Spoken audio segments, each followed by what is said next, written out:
Hey there, survivors. Thanks for tuning into this story. If you're new here, please consider subscribing. It really helps me keep these creepypastas coming your way.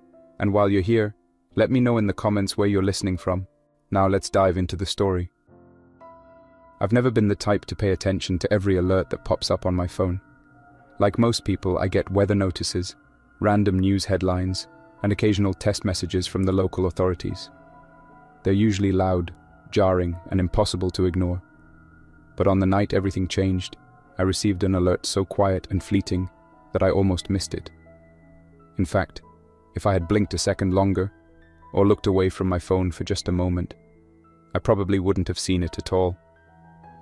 I remember lying in bed that evening, scrolling through social media.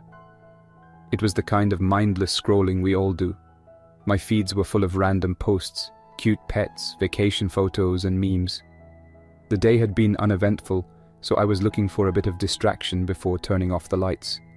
My phone brightness was turned down low, and the volume was completely off. I was about to switch apps when a small banner flashed across the top of my screen. There was no siren, no vibration, just a short text that read, "Emergency alert, zombie outbreak detected." I stared at it, my heart skipping a beat. Then, just as quickly as it appeared, it vanished. In my groggy late-night haze, I wondered if I'd seen it correctly. The words "zombie outbreak" seemed so bizarre, like a glitch or an accidental notification from a game. I tried to bring down the notifications panel, but there was no trace of any emergency alert. No pop-up, no record. It was as if my phone had decided to show me a random message and then delete it. I pressed the power button, turned off the screen, and turned it on again. Still nothing. Part of me wanted to laugh it off.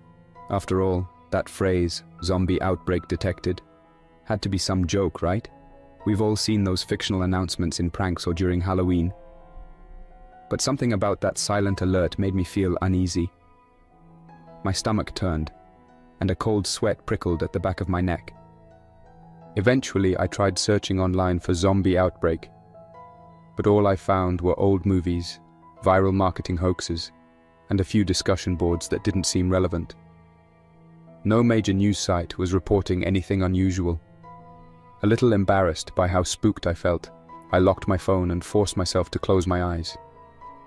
The alert, I decided, was probably a glitch, a stray test message from some app that was never meant to go live.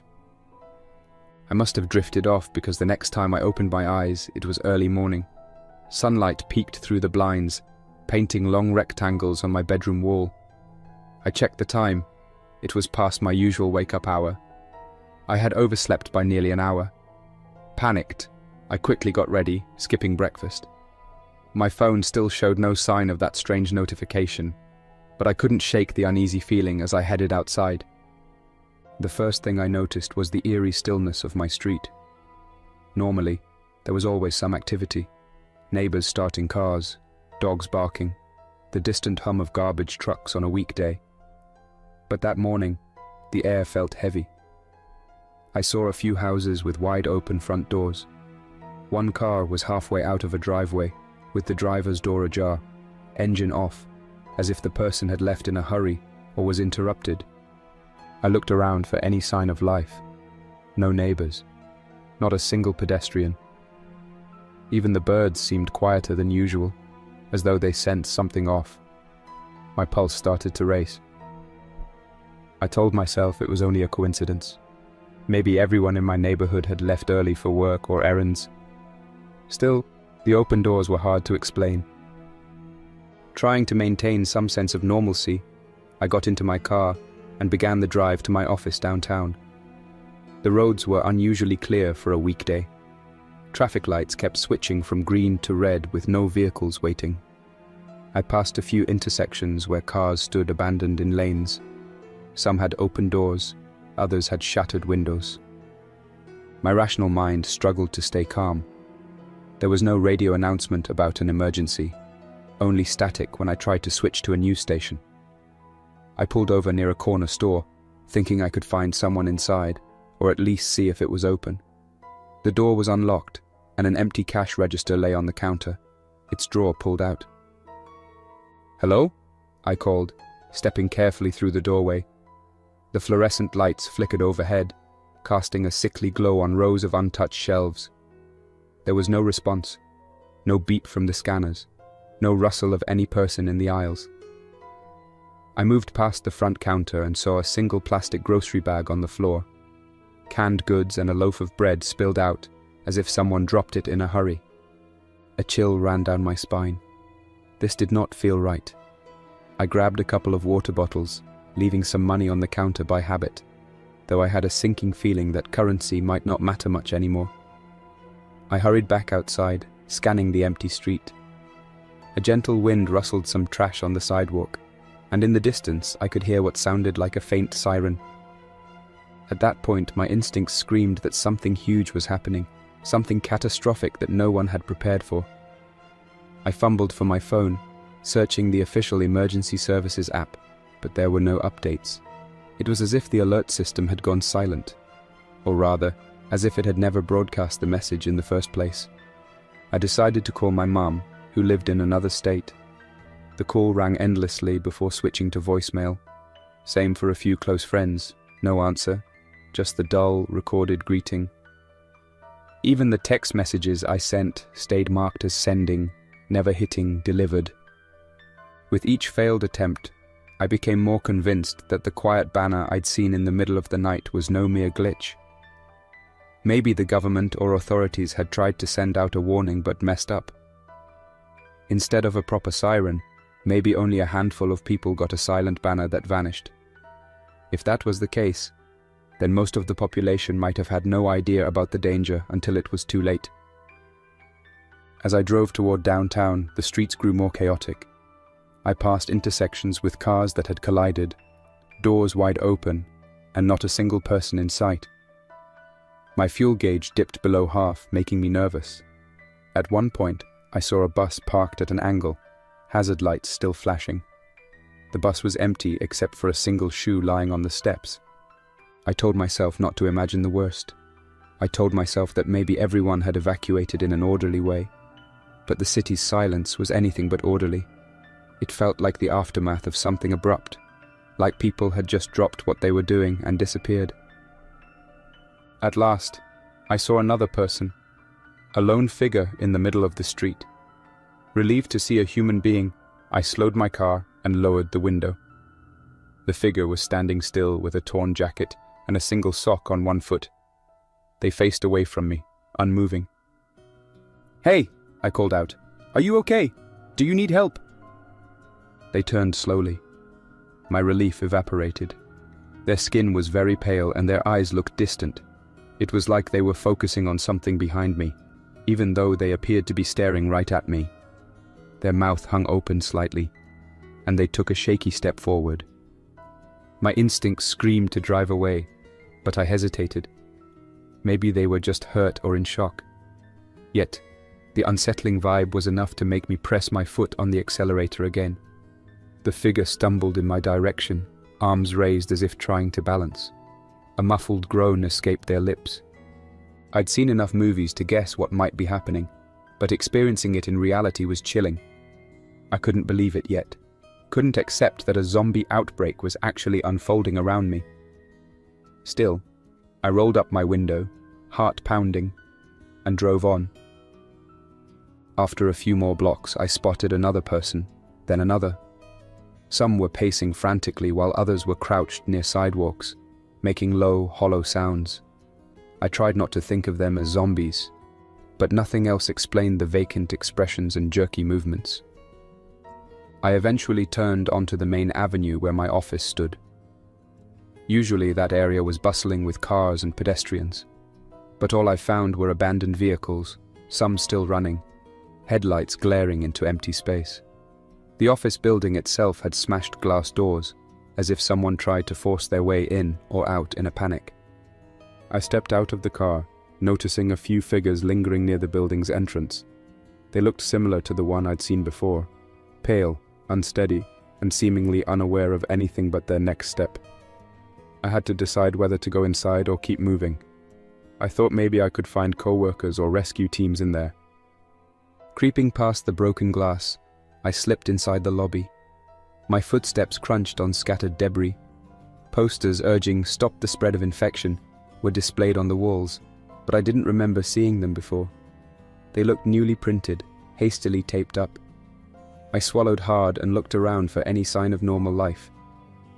On the second floor, near the stairwell, I heard voices. My heart surged with hope. I rushed up the steps, carefully avoiding the shattered remnants of a light fixture. When I reached the hallway, I found a small group of people huddled in a corner. 2 co-workers I recognized, plus 3 other individuals. Their faces showed relief when they saw me, but their expressions were weighted with fear. They asked if I'd also received a weird, silent notification. I nodded, explaining that I'd thought it was a prank until I saw the streets. One of my co-workers, Miriam, said she had gotten a text from her mother before the lines went dead.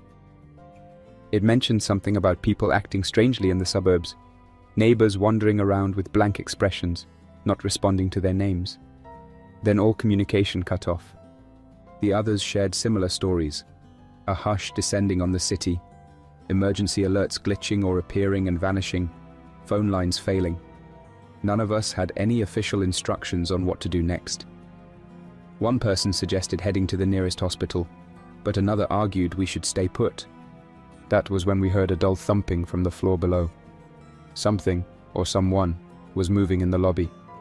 We peeked over the railing and saw a small group of individuals weaving through the broken entrance, as if searching for something. Their arms twitched, their heads bobbed as they surveyed the open space. If they were anything like the people I'd seen on the street, they might be dangerous.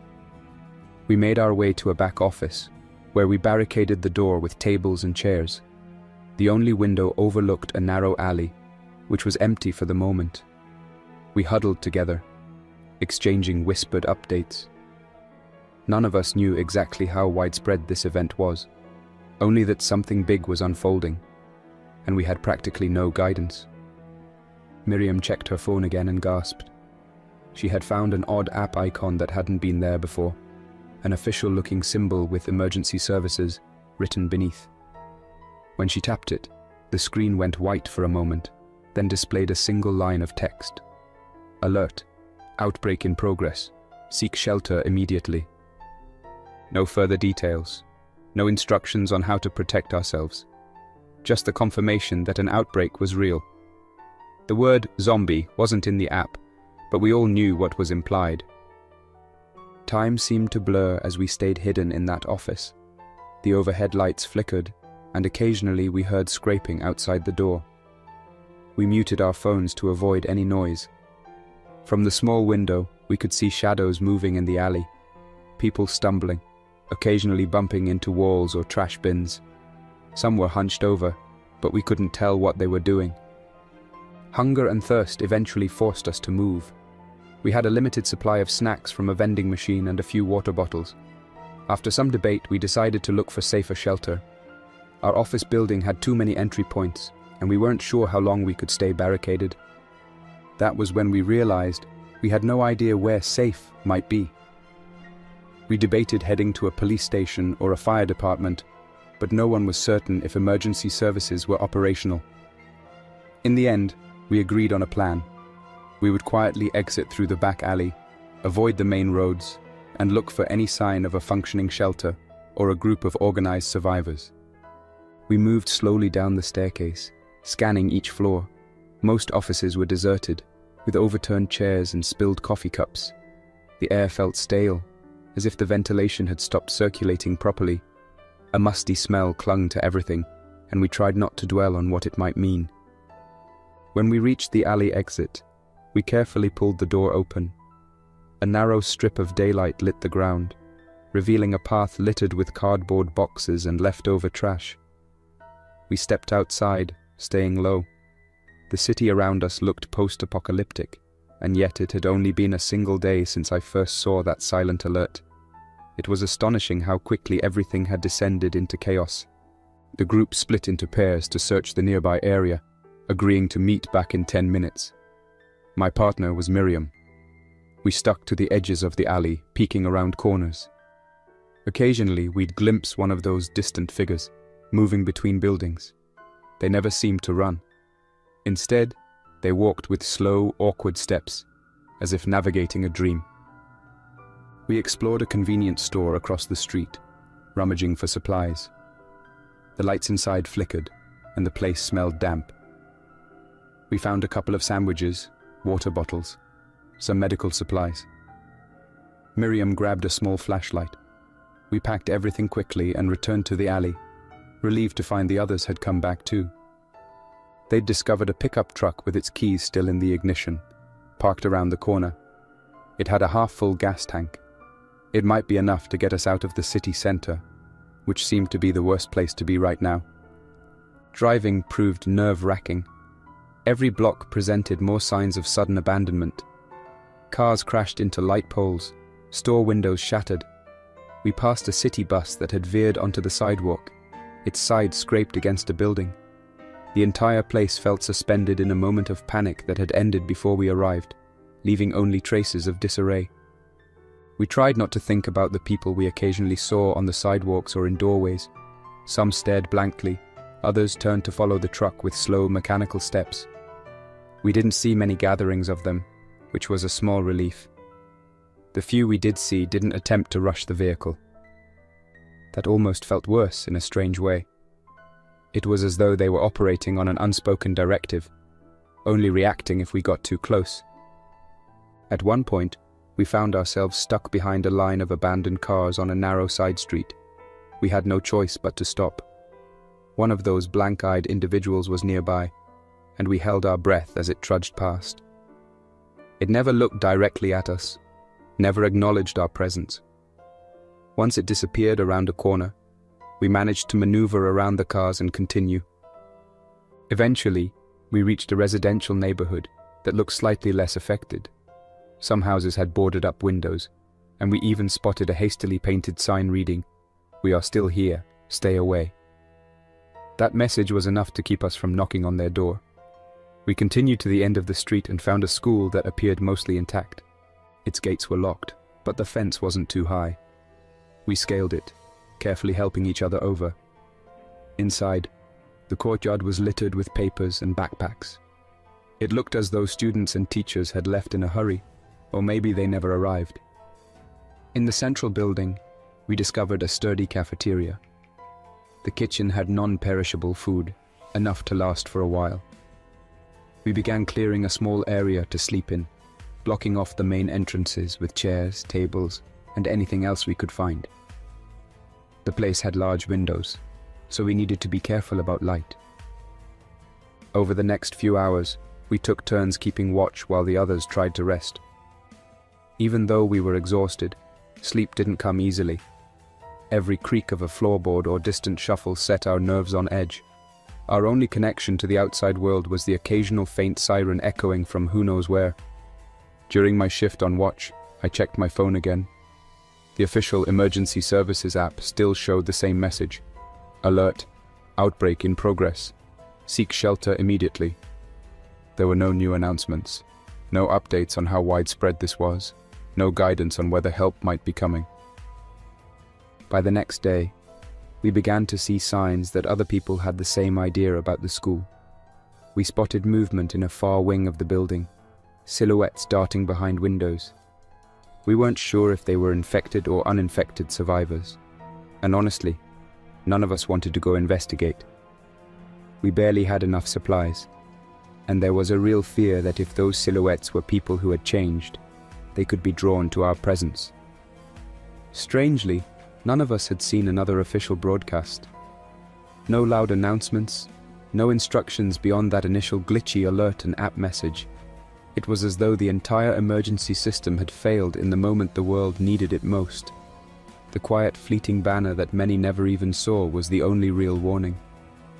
I started keeping a written journal, logging every detail we discovered, the behavior of the infected, the resources we found, the times we'd see other people.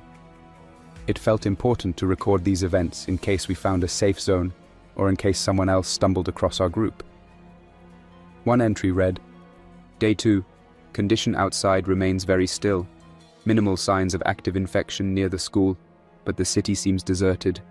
No official guidance on what steps to take. Our group is surviving on canned food and water from the kitchen. Morale is low.